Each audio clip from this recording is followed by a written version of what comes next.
As Halloween comes to the Sea of Thieves, the Herald of the Flame is almost upon us. Stitch's return is nigh.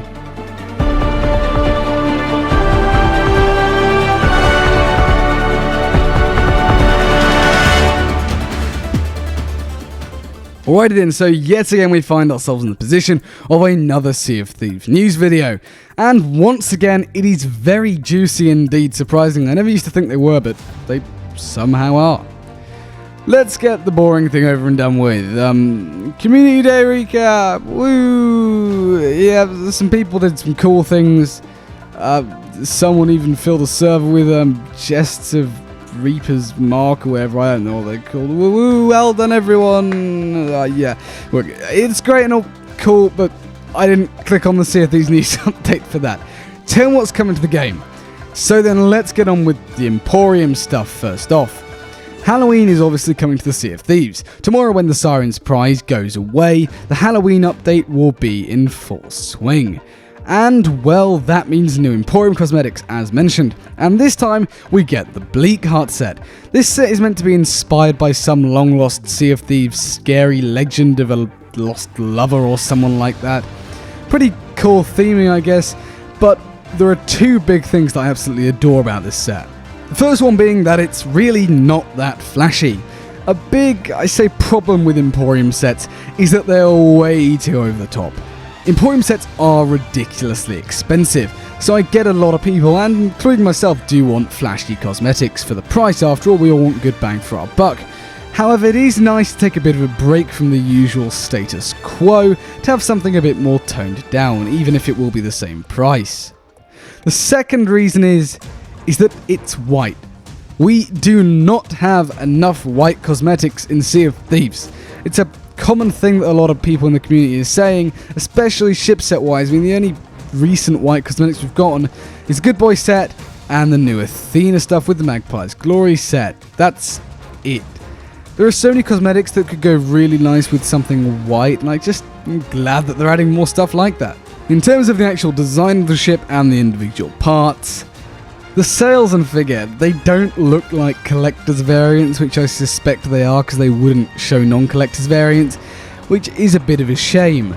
I said I don't want to be flashy, and I do stand by that, but especially the figurehead, it's meant to have some sort of animated on it. I mean, it might not be the collector's, but if it is, then I don't know what Rare were thinking, as this will just be standard Emporium price. There's no way they'll lower it for any reason. The rest of it, however, specifically the wheel. I mean, it's all very Victorian themed, but the wheel, it is a clock. Now, I suspect the clock doesn't actually move as we don't see it in the video, which is a bit of a shame, but it's still really cool nonetheless and can actually probably be used as a standalone ship piece if you want to. The cannons, again, they could be used as standalone. There's something about them which I really like, keeping in line with that Victoria theming. And then the capstan, very candle-like again, that sort of old style. Overall, it's a really great ship set, and I hope to see more like it. In terms of the weapons then, these are very nice. They're almost like a reskin of the Obsidian stuff, just changed differently, but especially the sword, it really keeps in line with its own theming, and there's something about it. I mean, I'd go as far as to say they look phenomenal, especially in that white colouring with the purple jewel. The costume is keeping in line with its story. I don't know how many people are going to buy this and wear it. The emote's a bit weird.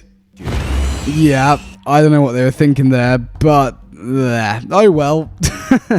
Now, it's also worth mentioning that because it's Halloween in the Pirate Emporium, there will be skeletal pets again. So if you missed last year's or you're a new player to the game, you can get skeleton pets around Halloween. They are under collector's pets, so that means there's 649 ancient coins, but if you play during Community Day, then you'll have an absolute ton. Let's move away from paid cosmetics, and now onto the Herald of the Flame, the next time-limited Sea of Thieves adventure. Now, it is pretty clear who it's going to be. Now, I've discussed in previous videos that I think the Herald of the Flame in the prophecy that Belle reads in the Siren's Prize adventure trailer could have been Harry Harkley from the Half-Eye novel. However, I think it's now come to light that it's more than likely Stitch Jim. I'm still holding out on him, but it just seems so unlikely that they'll introduce some Art of Fire characters, Stitch Jim is a much more likely person because he's already been in the lore, he's being transformed into a National Lord, and Mike Chapman even hinted to him coming back in an interview saying, watch this space. He is basically confirmed to be coming back, and so this is a perfect opportunity. He's kind of the character that would do well in adventures, to be honest with you. Like, he's one of those characters which, I don't know, I could see him easily being a recurring adventure character. The only question is will he still be loyal to Flameheart? Well, evidently, yes, but why? I mean, Flameheart tried to burn his hand off and tricked him. Well, then Stitch Jim is quite insane, and so he probably somehow got tricked through some means or another. And so, Stitch Jim, I'm looking forward to meeting him again. They only say that in this adventure we'll go on a journey of discovery, but the background is the background of the trailer at the end of it, obviously, and it always shows something about the adventure. So in this one, it is Ashen, implying we'll be going back to the Devil's Roar and going into Flameheart stuff. Finally, a Flameheart-based update. The final thing to cover is Of the Damned. Now, some of you probably don't really get what I mean by that. Basically, every year it is tradition at Christmas and Halloween that they do either Of the Damned or Of Giving event. For the Damned events the first year, there was Fate of the Damned, where they introduced the flames of fate and all the different ways to die. With the second year, it was Fort of the Damned, where they introduced the Fort of the Damned, obviously. Then the third year, it was Fate of the Damned, which was some voyage, it was a bit weird. And then the last one was Fury of the Damned, which was last year. And honestly, progressively over the years, have actually gotten worse.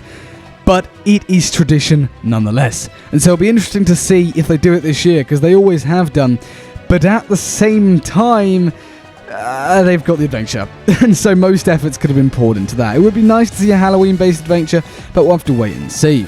On a side note, taverns as well, which is really nice. Taverns are going to be turned into Halloween. All the outposts are going to have pumpkins about it. It's going to be just a really nice atmosphere. The music will become Halloweeny, so I'm looking forward to all that, and the environment changes. It is nice whenever they do something like that.